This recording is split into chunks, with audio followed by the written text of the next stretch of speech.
Hello നമസ്കാരം. താരാസൗണ്ട് കിച്ചണിലേക്ക് എല്ലാവർക്കും സ്വാഗതം. നമുക്കിന്ന് ആദ്യം തന്നെ ഒരു ബ്രേക്ക്ഫാസ്റ്റ് റെസിപ്പി കണ്ടു നോക്കിയാലോ.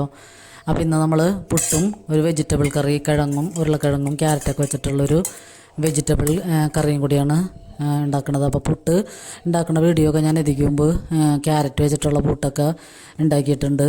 അപ്പോൾ ഇത് നമ്മൾ ഉള്ളിപ്പൂട്ടാണ്. അത് ഉള്ളിപ്പൂട്ടെന്നാണ് ഞാനിതിന് പേരിട്ടേക്കണത്. ചെറിയ ഉള്ളിയും ജീരകവും തേങ്ങയും കൂടി നമ്മൾ ഒന്ന് മിക്സിയിലിട്ടൊന്ന് ക്രഷ് ചെയ്തെടുക്കുക. എന്നിട്ട് നമ്മൾ അരിപ്പൊടിയിലേക്ക് ഉപ്പും കൂടി ഇട്ടിട്ട് അരിപ്പൊടിയിൽ ചേർത്ത് കൊടുത്തതിന് ശേഷം ചൂടുവെള്ളം ഒഴിച്ചിട്ട് നമുക്ക് നന്നായിട്ട് മിക്സ് ചെയ്ത് വയ്ക്കാം. അപ്പോൾ ഈ ഉള്ളി ഇട്ട് കഴിയുമ്പോൾ തന്നെ നല്ല അടിപൊളി ടേസ്റ്റാണിത്. നമ്മൾ ചുട്ട് വരുമ്പോൾ അതിൻ്റെ ആവി നമ്മൾക്ക് സ്മെല്ലടിക്കുമ്പോൾ തന്നെ നല്ല ഒരു ഫ്ലേവറാണ് ഇതിന് വരുന്നത്. തേങ്ങയും ഉള്ളിയും ജീരകവും കൂടി ക്രഷ് ചെയ്തെടുത്തേക്കണ കാരണം തന്നെ അതിൻ്റെ ഫ്ലേവറൊക്കെ ഈ പൊടിയിൽ നന്നായിട്ട് പിടിക്കും. അപ്പോൾ ഇതൊരു സ്പെഷ്യൽ പുട്ടാണ്, നല്ല ടേസ്റ്റാണ് ഇത് കഴിക്കാൻ വേണ്ടി. പിന്നെ മക്കൾക്കൊക്കെ കൊടുക്കുമ്പോഴാണെങ്കിൽ കുറച്ച് പഞ്ചസാരയും കൂടി അതിലേക്ക് ചേർത്ത് കൊടുക്കാം, കുറച്ച് പഞ്ചസാര. അപ്പോൾ നേരിയ മധുരം കൂടിയാവും. അപ്പോൾ കറിയൊന്നും കൂട്ടി കഴിക്കാത്ത പിള്ളേർക്ക് ഇത് ബെസ്റ്റ് റെസിപ്പിയാണിത്. പിന്നെ അതിലേക്ക് നമ്മൾ രാവിലേക്ക് മാത്രം 3 പേർക്ക് കഴിക്കാൻ പാകത്തിനുള്ള ഒരു കറിയാണ് ഞാൻ ഉണ്ടാക്കുന്നത്. അത് വലിയൊരു ഉരുളക്കിഴങ്ങ്, ഒരു ക്യാരറ്റ് മതിയാവും, പിന്നെ ഒരു പകുതി സവാള, 2 പച്ചമുളക്, കറിവേപ്പിലുണ്ടെങ്കിൽ അത്, പിന്നെ 4 വെളുത്തുള്ളി ചെറുതാക്കി അരിഞ്ഞെടുത്തിട്ടുണ്ട് ഞാൻ. അപ്പോൾ ഞാൻ കുക്കറിലിട്ട് തന്നെയാണ് ആദ്യം ഇത് വഴറ്റിയെടുക്കണത്. വഴറ്റിയിട്ട് നമ്മൾ ഉരുളക്കിഴങ്ങും ക്യാരറ്റ് ഇതിലൊക്കെ ഇട്ട് കൊടുത്തിട്ട് ആവശ്യത്തിന് വെള്ളവും കൂടി ഒഴിച്ചിട്ട് 3 വിസിൽ വേപ്പിച്ചിട്ട് ഓഫ് ചെയ്യാണ് ചെയ്യണത്.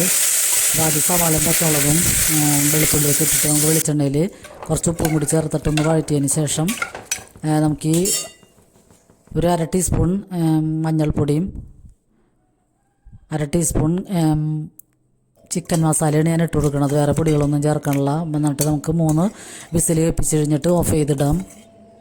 പിന്നെ അതിലേക്ക് ഞാനൊരു 1/4 കപ്പ് പാലും കൂടി ചേർത്ത് കൊടുത്തിട്ടുണ്ട്. അപ്പോഴാണ് ഒരു പ്രത്യേക ടേസ്റ്റ് വരുന്നത്. അപ്പോൾ നമ്മുടെ ബ്രേക്ക്ഫാസ്റ്റ് ഉള്ളിപ്പുട്ടും കിഴങ്ങേറിയുമാണ്. അപ്പോൾ നല്ല അടിപൊളിയാണ് ഈ പുട്ട്. ഒരു പ്രാവശ്യമെങ്കിലും നിങ്ങളൊന്നും ട്രൈ ചെയ്ത് നോക്കുക. ഉള്ളി ഇച്ചിരി കൂടുതലെടുത്താലും കുഴപ്പമില്ല. എനിക്ക് ഉള്ളി ക്ലീൻ ചെയ്യാൻ പറ്റാത്തതുകൊണ്ട് ഞാൻ അത്ര എടുത്തു മാത്രമേ ഉള്ളൂ. ഉള്ളി കൂടുതലിട്ട് കഴിഞ്ഞാൽ അതിനേലും നല്ല ടേസ്റ്റായിരിക്കും. പിന്നെ ഇത് നമുക്കൊരു തോരൻ്റെ റെസിപ്പിയാണ്. വാഴക്കൂമ്പ് വാഴക്കുടപ്പൻ തോരനാണ്. അപ്പോൾ ഇതിക്കും ഞാൻ ഈ തോരൻ്റെയൊക്കെ റെസിപ്പി ഇട്ടിട്ടുണ്ട്. അപ്പോൾ നമുക്കിപ്പോൾ പച്ചക്കറിയൊക്കെ കൂട്ടണ ദിവസങ്ങളിൽ ഇങ്ങനത്തെയൊക്കെ വെറൈറ്റി തോരനും പച്ചക്കറികളുടെയൊക്കെ റെസിപ്പീസൊക്കെ ട്രൈ ചെയ്യാം. വാഴക്കൂമ്പ് അല്ലെങ്കിൽ വാഴക്കുടപ്പൻ തോരൻ ഞാൻ വെള്ളത്തിലൊക്കെ അരിഞ്ഞിട്ടിട്ടുണ്ട്. അപ്പോൾ അതിൻ്റെ കറയൊക്കെ പോകാൻ വേണ്ടി വെള്ളത്തിലരിഞ്ഞിട്ട് കുറച്ച് നേരം നമ്മൾ കഴുകിയെടുത്ത് കഴിഞ്ഞാൽ അതിൻ്റെ കറയൊക്കെ പോകും. പിന്നെ നമുക്ക് പാനിൽ വെളിച്ചെണ്ണ ഒഴിച്ച് തന്നെ ഇതൊക്കെ ഉണ്ടാക്കണം, നല്ല ടേസ്റ്റ് ഉണ്ടാവണത്. പിന്നെ നമുക്ക് അപ്പോൾ ഒരു പകുതി സവാളയും പച്ചമുളകും കറിവേപ്പിലയും വെളുത്തുള്ളിയും ഇട്ടിട്ട് വഴന്ന് വരുമ്പോൾ തന്നെ അധികം ഇത് ബ്രൗൺ നിറമൊന്നും ആവണ്ട, ഒന്ന് വഴന്ന് വരുമ്പോൾ തന്നെ നമുക്ക് ഈ വാഴക്കുടപ്പൻ അരിഞ്ഞ് വെച്ചേക്കണതും കൂടി ഇട്ട് കൊടുക്കാം. പാകത്തിന് ഉപ്പും കൂടി ചേർത്ത് കൊടുക്കാം. ഈ കുടപ്പനും വാഴപ്പിണ്ടിയൊക്കെ നമ്മൾക്ക് എല്ലാവർക്കും അറിയാവുന്നതാണ്. വയറിനൊക്കെ നല്ലതാണ്. വയറ്റിൽ കെട്ടിക്കിടക്കണ ഇതൊക്കെ വേസ്റ്റൊക്കെ പോകാനൊക്കെ ഏറ്റവും നല്ല സാധനമാണിത്. അപ്പോൾ ഇതൊക്കെ കിട്ടുകയാണെങ്കിൽ ആരും പാഴാക്കി കളയരുത്. ഇങ്ങനത്തെ തോരനോ അല്ലെങ്കിൽ പയറിട്ടൊക്കെ കറി വെച്ച് കഴിഞ്ഞാലും നല്ല അടിപൊളിയാണ്. വാഴപ്പിണ്ടി പയറിട്ട് വെക്കണ വീഡിയോ പിന്നെ വാഴക്കുടപ്പൻ്റെ തോരൻ്റെയൊക്കെ ഞാൻ ഇരിക്കുമ്പോൾ വീഡിയോകൾ ഇട്ടിട്ടുണ്ട്. അപ്പോൾ അതൊക്കെ കാണണമെന്ന് ആഗ്രഹമുള്ളവർ ഒന്ന് കണ്ട് സപ്പോർട്ട് ചെയ്യണേ. അപ്പോൾ നമുക്കിത് തോരൻ ഒരുവിധം വേഗമാകുമ്പോൾ തന്നെ നമുക്കൊരു 1/2 ടീസ്പൂൺ കുരുമുളക് പൊടിയും 1/4 ടീസ്പൂൺ മഞ്ഞൾപ്പൊടിയും കൂടി ഇട്ട് എടുത്തിട്ട് നമുക്കൊന്ന് മിക്സ് ചെയ്തിട്ട് ഒന്നും കൂടി മൂടി വയ്ക്കാം. പിന്നെ നമുക്കിതിലേക്ക് കുറച്ച് തേങ്ങയും കൂടി ഇട്ട് കൊടുക്കാം. ഇടയ്ക്കൊന്ന് ഇളക്കി കൊടുത്താൽ മതിയാവും. ഇതിന് വെള്ളമൊന്നും പ്രത്യേകിച്ച് വേറെ ഒന്നും ചേർക്കണ്ട. ഇതിൽ തന്നെ വെള്ളമുണ്ട്. അപ്പോൾ അതിൻ്റെ ആവി കിടന്ന് തന്നെ വെന്തോളും. പിന്നെ പാകത്തിന് ഉപ്പും കൂടി ചേർത്തതിന് ശേഷം നമുക്കൊന്നും കൂടി മൂടി വയ്ക്കാം. പിന്നെ ഇതിലേക്ക് ഞാൻ ചേർക്കണ സ്പെഷ്യൽ ഇൻഗ്രീഡിയൻ്റ് എന്ന് പറയുന്നത് പപ്പടമാണ്. പപ്പടം വറുത്തിട്ട് 2 പപ്പടം ഞാൻ ഇതിലേക്ക് ചേർക്കുന്നുണ്ട്. അപ്പോൾ നല്ല അടിപൊളി ടേസ്റ്റാണ് ഇങ്ങനെ പപ്പടം വറുത്ത് നമ്മൾ കൊടുക്കുമ്പോൾ.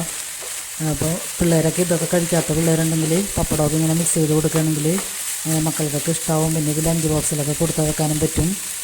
അപ്പോൾ ഇത് മുട്ടയൊക്കെ ചേർത്തിട്ട് വേണമെങ്കിൽ നമുക്ക് ഉണ്ടാക്കിയെടുക്കാം. അപ്പോൾ നോയമ്പൊക്കെ കഴിയുമ്പോൾ നമുക്ക് അങ്ങനെയൊക്കെ ഉണ്ടാക്കുകയാണെങ്കിലും നല്ല അടിപൊളിയാണ്. ഇപ്പോൾ ഞാൻ പപ്പടമാണ് ചേർത്തേക്കണത്. അപ്പോൾ ഇങ്ങനെ ഉണ്ടാക്കാത്തവരൊന്ന് ഇങ്ങനെ ഒന്ന് ട്രൈ ചെയ്ത് നോക്കുക. നല്ല ടേസ്റ്റാണ് ഇതിന്. നമുക്ക് സൈഡ് ഡിഷായിട്ട് ലഞ്ചിന് കഴിക്കാൻ പറ്റിയ നല്ലൊരു അടിപൊളി തോരനാണ്. അപ്പോൾ വീഡിയോ ഒക്കെ കണ്ട് സപ്പോർട്ട് ചെയ്യണം എല്ലാവർക്കും. ഒരുപാട് നന്ദിയുണ്ട്. അപ്പം നിങ്ങളുടെ സപ്പോർട്ടൊക്കെ ഇനിയും വേണം. അപ്പോൾ നമ്മുടെ ഇത്തരം ചെറിയ റെസിപ്പീസൊക്കെ നമുക്ക് വീട്ടിൽ ഉണ്ടാക്കുന്ന സാധനങ്ങളുടെയൊക്കെ റെസിപ്പീസാണ്. സ്പെഷ്യലായിട്ടൊന്നും നമ്മൾ കാണിക്കണില്ല. അപ്പോൾ ഇതൊക്കെ കാണാൻ താല്പര്യമുള്ളവർ ഒന്ന് സബ്സ്ക്രൈബ് ചെയ്യാതെ കാണുന്നവരുണ്ടെങ്കിൽ സബ്സ്ക്രൈബ് ചെയ്ത് സപ്പോർട്ട് ചെയ്യണേ. പിന്നെ ഇപ്പോൾ തന്നെ നിങ്ങൾ ലൈക്ക് ബട്ടൺ അമർത്താൻ മറക്കരുത്. അപ്പോൾ എല്ലാവരുടെയും ലൈക്കൊക്കെ ഉണ്ടെങ്കിലാണ് നമുക്കിനിയും മുന്നോട്ട് പോകാൻ സാധിക്കുകയുള്ളൂ.